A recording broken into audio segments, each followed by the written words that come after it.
Assalamualaikum warahmatullahi wabarakatuh.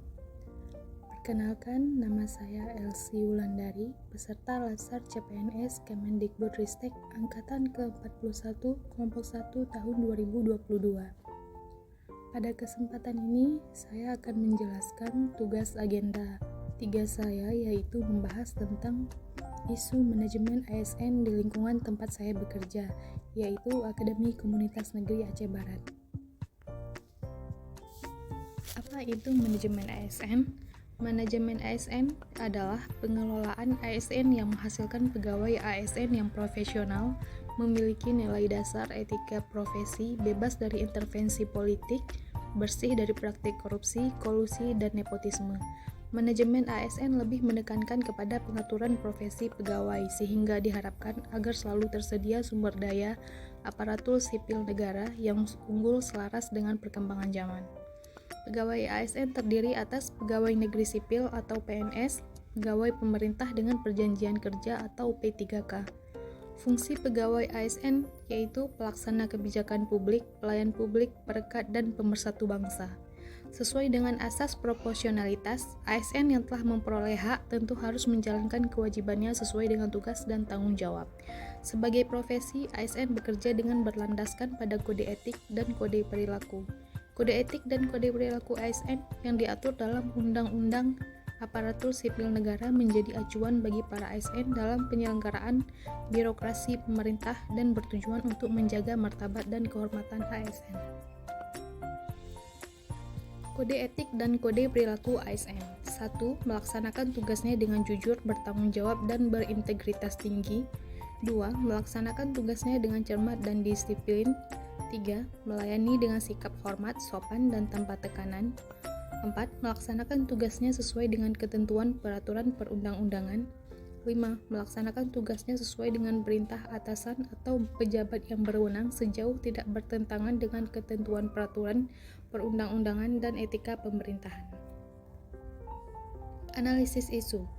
Analisis isu berdasarkan kriteria APKL. Berdasarkan isu aktual yang telah teridentifikasi, selanjutnya dilakukan proses pemilihan isu dengan analisis teknik APKL dan teknik USG. Teknik APKL yang dibuat adalah teknik yang digunakan untuk menentukan kelayakan suatu masalah dengan memperhatikan 4 faktor, diantaranya yaitu aktual, isu tersebut masih dibicarakan atau belum terselesaikan hingga masa sekarang. Faktor lain yaitu problematik, yaitu isu yang menyimpang dari harapan standar ketentuan yang menimbulkan kegelisahan yang perlu segera dicari penyebab dan pemecahannya. Faktor kekalayakan yaitu isu yang diangkat secara langsung menyangkut hajat hidup banyak orang, bukan hanya untuk kepentingan seseorang atau sekelompok kecil orang. Faktor layak atau L yaitu isu yang masuk akal, pantas, realistis, dan dapat dibahas sesuai dengan tugas, hak, wewenang, dan tanggung jawab hingga akhirnya diangkat menjadi isu yang prioritas. Tabel 1 yaitu teknik analisis dengan APKL. Penyebab atau isu, kurangnya pemahaman mahasiswa tentang pentingnya menjaga dan memelihara alat-alat laboratorium.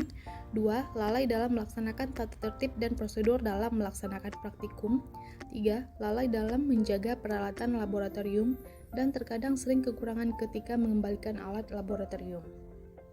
Dari ketiga poin di atas dapat dilihat bahwa poin lalai dalam melaksanakan tata tertib dan prosedur dalam melaksanakan praktikum adalah isu prioritas yang akan kita angkat. Analisis isu berdasarkan kriteria USG. USG merupakan singkatan dari Urgency, Seriousness, Growth, yaitu salah satu alat untuk menyusun urutan prioritas isu yang harus diselesaikan. Isu yang memiliki total skor tertinggi merupakan isu prioritas. Seriousness berarti mengacu pada penyelesaian masalah, dikaitkan dengan akibat bisa menimbulkan masalah baru. Urgency berarti seberapa mendesaknya masalah tersebut untuk diselesaikan berkaitan dengan dimensi waktu. Growth berarti berkaitan dengan kemungkinan berkembang memburuk kalau tidak diselesaikan. Tabel 2 teknik analisis dengan USG. Dari ketiga poin yang sudah kita bahas, yaitu diambillah salah satu isu prioritas yang akan kita angkat atau yang akan kita bahas, yaitu lalai dalam melaksanakan tata tertib dan prosedur dalam melaksanakan praktikum. Interval penentuan prioritas. 1. Sangat tidak mendesak, gawat, dan dampak. tidak mendesak atau gawat dan dampak. 3. Cukup mendesak atau gawat dan dampak. 4. Mendesak atau gawat dan dampak. 5. Sangat mendesak atau gawat dan dampak. Dari keterangan di atas dapat kita simpulkan bahwa lalai dalam melaksanakan tata tertib dan prosedur dalam melaksanakan praktikum adalah isu yang akan sangat mendesak dan gawat dan nampak, sehingga harus kita prioritaskan sebagai isu yang akan kita angkat untuk dibahas. Dampak yang terjadi jika isu tidak terselesaikan. Mahasiswa akan semakin lalai dalam mengikuti peraturan dan tata tertib dalam melaksanakan praktikum. Semakin rendahnya tanggung jawab mahasiswa dalam menjaga dan memelihara fasilitas kampus, kesadaran mahasiswa dalam menjaga kebersihan laboratorium akan semakin terabaikan. Gagasan kreatif untuk solusi isu yaitu melakukan pendekatan kepada mahasiswa agar lebih mudah dalam mengingatkan dan memberi arahan, memberikan teguran atau punishment kepada mahasiswa yang melanggar atau mengabaikan peraturan dan tata tertib dalam pelaksanaan praktikum. Demikian penjelasan saya mengenai isu-isu terkait di lingkungan kerja saya.